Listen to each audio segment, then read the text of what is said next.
18 का mega exit poll भी सामने आया और इस एग्जिट पोल में तीसरी बार ऐसा होगा जबकि एनडीए की सरकार बनने जा रही है, क्योंकि नेशनल डेमोक्रेटिक अलायंस यानी कि एनडीए को 355 से 370 सीटों का अनुमान जताया जा रहा है। वहीं आईएनडीआईए गठबंधन को 125 से 140 सीटों पर ही सिमटने का अनुमान ज्यादातर एग्जिट पोल्स में जताया गया है। लेकिन न्यूज 18 का मेगा एग्जिट पोल यह कहता है कि तीसरी बार ऐसा होगा जबकि एक बार फिर से एनडीए की सरकार बनेगी और अब की बार एनडीए को 355 से 370 सीटें मिलने का अनुमान जताया जा रहा है। हालांकि एनडीए को 400 पार का नारा बीजेपी लेकर चल रही थी। वहीं अगर आईएनडीआईए गठबंधन की बात करें जो कि 300 सीटें पार का नारा लेकर चल रही थी, आईएनडीआईए गठबंधन को एग्जिट पोल्स ये कहते हैं कि 125 से 140 सीटें ही मिलेंगी, यानी कि लगभग अनुमान से 1/3 सीटें ही आईएनडीआईए गठबंधन को मिलती हुई दिखाई दे रही हैं। लेकिन एनडीए गठबंधन एक बार फिर से सेंटर में गवर्नमेंट फॉर्म करती दिखाई दे रही है और एनडीए गठबंधन को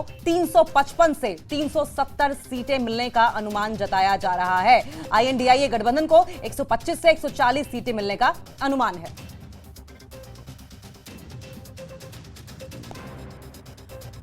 और वही बात हिमाचल प्रदेश की भी कर लेंगे, क्योंकि न्यूज 18 का मेगा एग्जिट पोल ये कहता है कि हिमाचल प्रदेश में सभी 4 की 4 सीटें जो हैं वो एनडीए के खाते में ही जाने वाली हैं।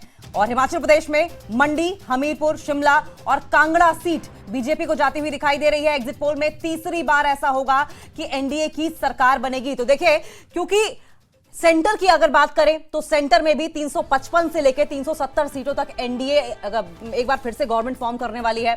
वहीं अगर हिमाचल प्रदेश की बात करें तो देवभूमि में भी 4 की 4 सीटें एनडीए का हिस्सा बनने जा रही हैं। ये एग्जिट पोल में अनुमान जताया गया है। हालांकि कांग्रेस की ओर से इस बात का दावा किया गया था कि हिमाचल प्रदेश की 4 सीटें जो हैं वो कांग्रेस को जाएंगी, लेकिन एग्जिट पोल कुछ और ही कहते हुए नजर आ रहे हैं। बीजेपी एनालिस्ट रवि ठाकुर इस बीच हमारे साथ जुड़ गए हैं। रवि ठाकुर जी, हिमाचल में तो एक बार फिर से क्लीन स्वीप दिखाई दे रहा है, एनडीए के खाते में ही 4 सीटें जाती दिखाई दे रही हैं।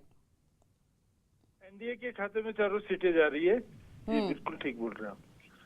और उसकी वजह ये भी है कि एक तो हमारा अपर लोअर हिमाचल है, दोनों पूरा अब इकट्ठा है, और जो खास तौर से अनुसूचित जनजातीय इलाके हमारे, क्योंकि हमारा हिमाचल का तकरीबन किन्नौर, लाहौल स्पीति, पांगी, भरमौर क्षेत्रफल में बहुत बड़ा है और ये तकरीबन इसमें एनडीए के समय में बहुत ज्यादा काम हुआ है। जैसे हमारा अटल टनल रोहतांग बन के तैयार हुआ है, या हमारा सिंकुला पास के माध्यम से एक टनल बनाया जा रहा है, और जो हमारी सड़कें हैं यहाँ पे 1400 करोड़ उसमें एसकेटीटी सड़क पे भारत सरकार ने दिया है, और एसकेजी सुमदो का यानी कि रवि जी आप ये कह रहे हैं कि जो विकास के काम किए गए हैं उस पर जनता ने वोट किया है, लेकिन कांग्रेस की ओर से ये तो क्लीन स्वीप का दावा किया जा रहा था, लेकिन एग्जिट पोल कुछ और कह रहे हैं। नहीं, बिल्कुल कांग्रेस का तो ऐसा है ना, बुखलाहट में जो मुंह में आता है वो बोल रहे हैं। उन्होंने तो 10 गारंटी योजनाएं जो दी थी, परिवर्तन रैली सोलन में करी थी, पिछली सरकार बनी थी जब हिमाचल प्रदेश की, उससे पहले उसमें एक भी गारंटी पूरी नहीं की है। तो वो तो आप चाहे 1500 रुपए महिलाओं के लिए बोल रहे हैं, या गोबर खरीदना है 2 रुपए किलो, या नौजवानों को उन्होंने 1 लाख पहली कैबिनेट में नौकरियां देनी थी, और भी जितनी उन्होंने अनाउंसमेंट्स की थी उसमें कहीं भी अमली जमा नहीं पहनाया उन्होंने। तो अभी अपना जो झूठ है उसको छुपाने के लिए कुछ भी बोल रहे हो तो। और 18,000 करोड़ रुपए का लोन ले लिया इन्होंने हिमाचल कांग्रेस सरकार ने, और ऊपर से जो प्राकृतिक आपदा के लिए तकरीबन 2000 करोड़ यहाँ पे दिया था, उसका भी कोई लेखा जोखा नहीं है। हाँ जी, ये मैं कहना चाहता हूँ। रवि ठाकुर जी, क्या लगता है कि एनडीए की अगर बात करें तो एनडीए ने कौन सा ऐसा गैम्बिट बढ़िया चल दिया कि अब वो मेजॉरिटी में एक बार फिर से सामने आ रही है? कांग्रेस की ओर से कहां चूक हो गई अगर हिमाचल प्रदेश की बात करें तो? देखिए, कांग्रेस हिमाचल प्रदेश की बात करें तो हमारा जितना भी सरकार भी में भी जो जिस तरह से कारगुजारी थी सरकार की, कुछ भी नियम अनुसार नहीं चल रहा था, और जो बजट था उसका वितरण भी सही तरीके से नहीं था। जिन लोगों को सरकार में जगह दी जा रही थी वो अपने वार्ड के चुनाव भी नहीं जीत पा रहे थे, और कैबिनेट रैंकिंग थे वो, और उनकी प्राथमिकता ज्यादातर स्वार्थ की थी। और जहां तक लोगों का जो कांग्रेस के लोग थे, कार्यकर्ता थे और पदाधिकारी थे, वो मतलब कांग्रेस कार्यालय में घूमते रहते थे और सचिवालय में, मगर उनके कोई भी काम अमली जामा नहीं पहनाया जा रहा था। जहां तक हमारी बात है, जो 6 विधायक कांग्रेस के उन्होंने क्रॉस वोटिंग करी थी पीछे राज्यसभा में, उसका भी ये एक उदाहरण मैं बोलता हूँ कि 43 सीटें की सरकार थी, उसमें 3 हमारे वो थे, निर्दलीय थे। मगर जब इसका बजट पास होना था, उस समय भी आप देखिए 15 भारतीय जनता पार्टी के विधायकों को इन्होंने निष्कासित करके सस्पेंड करके विधानसभा में तब बजट पास किया, और 6 अच्छा, हमारे ठीक है। कांग्रेस के रवि ठाकुर जी आप बने रहिए, इसी का जवाब हम सीधे ले लेते हैं। जगत सिंह नेगी जी कैबिनेट मिनिस्टर हमारे साथ जुड़ गए हैं। जगत सिंह नेगी जी, बड़ा आरोप आप पर लग रहा है कि जानबूझकर आपने बीजेपी के जो एमएलए थे उनको बर्खास्त किया और उसके बाद जबरन बजट पास करवाया। लेकिन उससे बड़ा ये कि एग्जिट पोल्स तो बता रहे हैं कि हिमाचल प्रदेश में आप कहीं दिखाई नहीं दे रहे हैं। हाँ, ये जो आरोप लगा रहे हैं बेबुनियाद है। ये दल बदल कानून के तहत और पार्टी व्हिप को न मानने के लिए जो भी नियम बने उसके तहत ये लोग जो है निष्कासित पार्टी से भी किए गए और विधानसभा से भी किए गए। और जहाँ तक एग्जिट पोल की बात है, एग्जिट पोल हमेशा जो है कभी भी ठीक नहीं रहा है। हाँ। अभी 4 तारीख का इंतजार कीजिए, बहुत सरप्राइजिंग रिजल्ट जो है आने वाले हैं। हाँ, जगत सिंह नेगी, लेकिन 4 सीटों में से कितनी सीटें आप देते हैं कांग्रेस को? हम तो कह रहे हैं 4 सीट हमारी आएगी। हाँ, तो रवि ठाकुर जी, जगत सिंह नेगी जी तो कह रहे हैं कि सारी 4 सीटें उनके हिस्से जाने वाली हैं। जी, मैं इस चीज को नेगी जी का निराधार बताता हूँ कि हमने कोई इस्तीफा नहीं दिया था, ना कोई दल बदला था, ना ही कोई सदस्य ग्रहण की थी। हमें उससे पहले ही निष्कासित किया गया विधायक के पद से। और दूसरी बात, जहाँ तक आप कह रहे हैं कि सीटें आने का है, ये तो लोगों का रुझान है। जब 1000 ठीक है चुने गए जो विधायक है वो संतुष्ट नहीं है, तो आप खुद ही अंदाजा लगा सकते हैं कि सीटें कौन जीत रहे हैं। हाँ, नेगी जी, आरोप लग रहा है कि गलत तरीके से आपने एमएलए को निष्कासित किया है, इस पर कोई जवाब? अगर पार्टी व्हिप ना मानना और दल बदल कानून के खिलाफ नहीं है, तो मुझे बताइए कौन से मतलब नियम के तहत ये लोग जो निष्कासित हुए। निष्कासन की एक प्रक्रिया होती है, सुप्रीम कोर्ट तक गए और सुप्रीम कोर्ट से भी इनको राहत नहीं मिली। अनंत जो है आखिर में जो है ये जो फिर दोबारा बीजेपी से जो है उपचुनाव में आए। तो इसलिए जो है ये सारे दागी लोग हैं, 6 के 6 ये लोग हारेंगे। हिमाचल की जनता जो है इस किस्म की जो पहली बार घटना घटी है, धनबल का जो प्रयोग हुआ है, उसके सख्त खिलाफ है।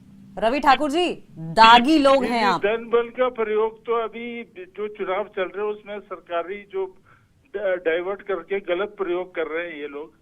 धन का जो हमारे अलग अलग विभागों के जो हमारे यहाँ पे आप देख लीजिए, पीडब्ल्यूडी विभाग से 4.5 करोड़ इन्होंने वितरण किया है आचार संहिता के तहत, जो कि नहीं कर सकते। इससे इन्होंने हमारे जो मतदाता है उनको प्रभाव में लाया है। और इसी तरह से इन्होंने जंगलात महकमे से, ब्लॉक महकमे से इस समय इन्होंने रिलीज किया यहाँ से फंड। तो ये बिल्कुल गलत है। तो धन बल का प्रयोग कौन कर रहा है ये तो जनता जानती है।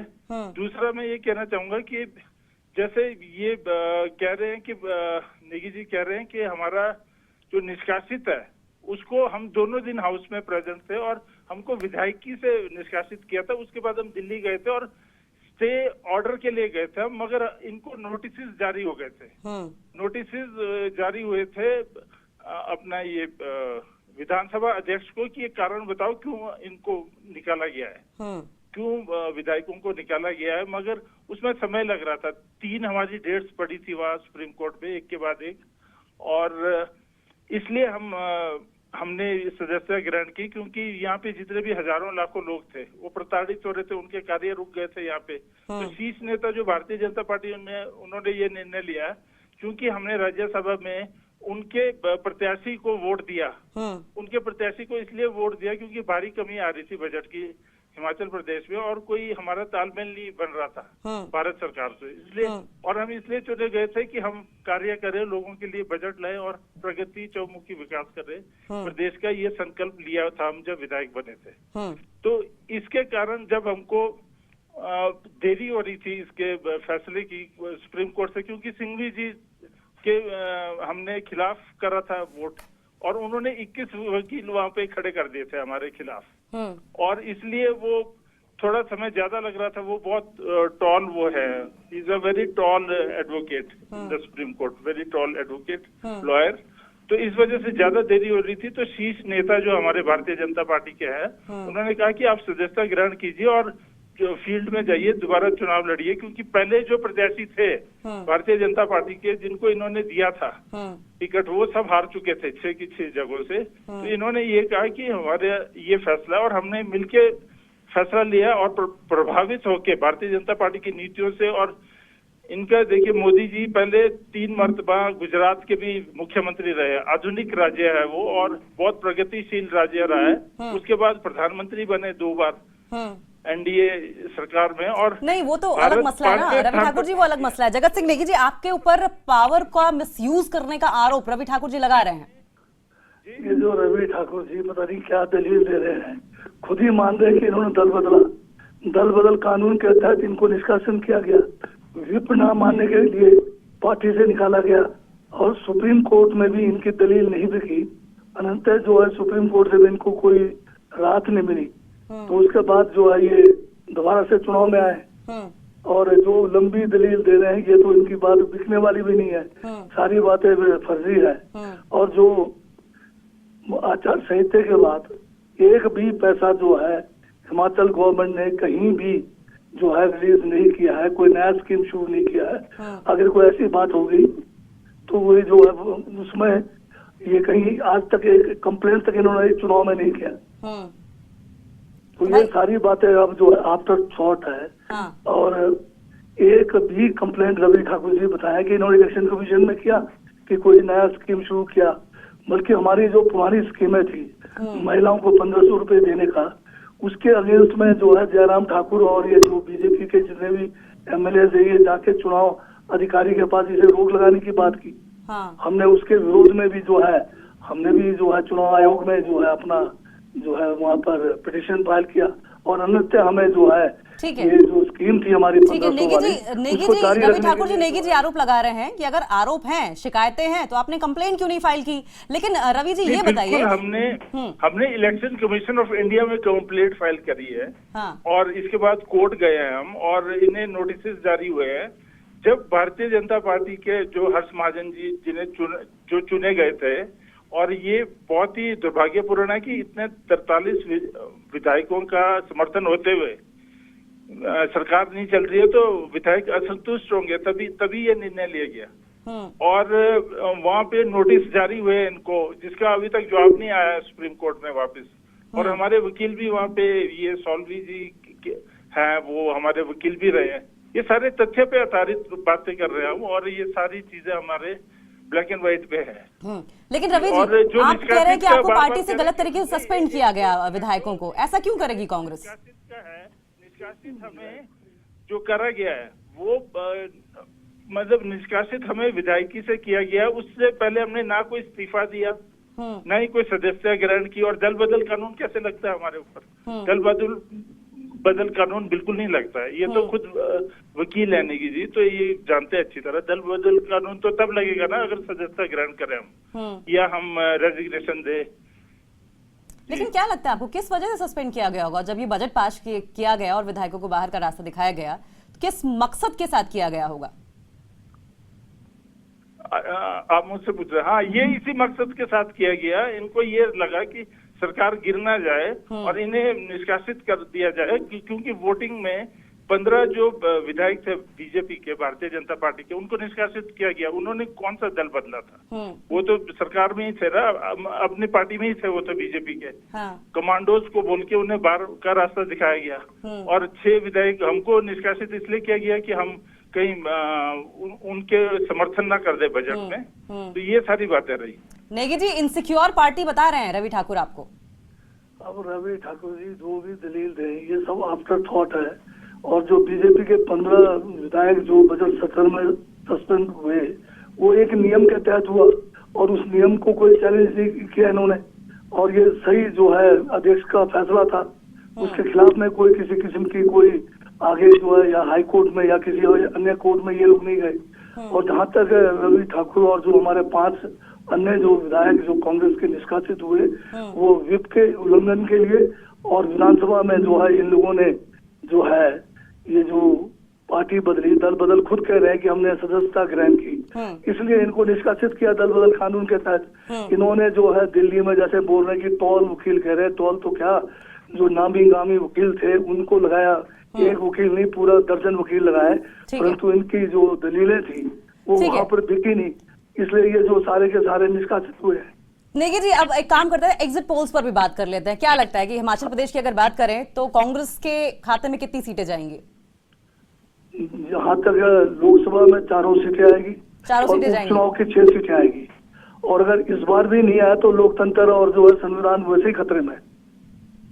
अच्छा, मतलब ये कौन सा लॉजिक हुआ कि अगर ये कांग्रेस को 4 की 4 सीटें और बाईपोल्स की 6 सीटें नहीं जाती हैं तो डेमोक्रेसी खतरे में आ जाएगी? ये किस लॉजिक से कह रहे हैं आप? हमारा लोकतंत्र का, संविधान का जो है यहाँ पर हत्या की गई, और जिस तरह से डिक्टेटरशिप हावी होने जा रहा है, जिस तरह से दन बल जो है हावी होने जा रहा है, तो लोकतंत्र का तो कोई मायना नहीं रहेगा। लेकिन हार जीत तो चुनाव में लगी रहती है ना नेगी जी? नहीं तो हार जीत का भी एक वो होता है, किस मुद्दे पे हार रहे हैं हम यहाँ पर जो मुद्दे हैं, यहाँ पर क्या कहते हैं हिंदू मुसलमान करके जीतेंगे, यहाँ पर क्या कहते हैं दन बल प्रयोग करके जीतेंगे, क्या ये मुद्दे हैं? मुद्दे तो है बेरोजगारी है, मुद्दा यहाँ पर महंगाई है, मुद्दा यहाँ पर जो है महिलाओं की सुरक्षा है, देश की आंतरिक सुरक्षा है, देश की। तो नेगी जी, सवाल तो ये भी उठेगा ना कि क्या जो एक्चुअल वास्तविकता के धरातल पर जनता से जुड़े हुए मुद्दे हैं उन्हें आप ढंग से उठा पाने में कामयाब नहीं हो पाए, जनता को लुभाने में कामयाब नहीं हो पाए? क्या ये भी एक वजह है कि दूसरी पार्टी अपने मुद्दों को हावी कर पा रही जनता के ऊपर? इंतजार कीजिए ना, एग्जिट पोल कौन सा जो है कोई लॉजिक के साथ थोड़ी है। हाँ, सैंपल आपका कितना लोगों का सैंपल लेते हैं आप लोग? रवि जी जवाब देंगे? इंतजार कीजिए, क्या जल्दी है, अब 2 दिन की बात है। रवि जी, चलो नेगी जी कह रहे हैं तो हम इंतजार कर लेते हैं। हाँ। मगर जो इन्होंने आरोप हमारे ऊपर लगाए वो निराधार है, मैं ये कहना चाहता हूँ, क्योंकि जो निष्कासन किया इन्होंने वो सच सोचा समझा था इनका। हमने कोई इस्तीफा नहीं दिया था, ना सदस्यता ग्रहण की थी, ये बहुत बाद में किया था हमने, जब हम ये देख मतलब कि हम रुके रहे और 3 डेट्स पड़ गए। Singhvi ji is a very tall lawyer, मैं दोबारा कहूंगा, और उन्होंने मतलब कोर्ट पे जी। रवि जी जल्दी से बताइए, आपने हिमाचल की लोकसभा सीट्स का तो जिक्र किया, बाईपोल्स में कितनी सीटें आएंगी बीजेपी को? बाईपोल्स में ये जो 6 विधानसभा ये सारी की सारी जीत रहे हैं। अच्छा, आप भी 6 की 6 जीत रहे हैं और कांग्रेस? इन्होंने लोकतांत्रिक प्रणाली का गला घोटा है, लाखों हजारों लोगों ने हमें वोट दिए थे 5 साल के लिए, और इन्होंने बिना किसी कारण बताओ नोटिस या समय दिए, हफ्ता 2 हफ्ता तो देना चाहिए था इन्हें, जवाब तो दें अगर इन्होंने निष्कासित करना था। रवि जी बहुत छोटा सा जवाब दे दीजिए, हर बार ज्यादातर स्टेट्स में आपके ऊपर जोड़ तोड़ का आरोप लगता रहता है। किसके ऊपर? बीजेपी के ऊपर, वो लगा रहे नेगी जी। नहीं, बीजेपी बड़े अनुशासित पार्टी है और ऐसा कुछ नहीं है। ठीक है, बहुत बहुत शुक्रिया आप दोनों का। हालांकि बीजेपी और कांग्रेस दोनों ही पार्टियां ये दावा कर रही हैं कि लोकसभा की जो 4 सीटें हैं वो बीजेपी की ओर से दावा ये है कि बीजेपी को जाएगी, हालांकि कांग्रेस की ओर से दावा किया जा रहा है कि कांग्रेस के खाते में जाएगी। जबकि अगर बाईपोल्स की बात करें तो दोनों ही पार्टियां ये दावा कर रही हैं कि 6 की 6 सीटें जो हैं वो बीजेपी और कांग्रेस को जाने वाली, यानी कि हार किसी को मंजूर नहीं, हारने कोई वाला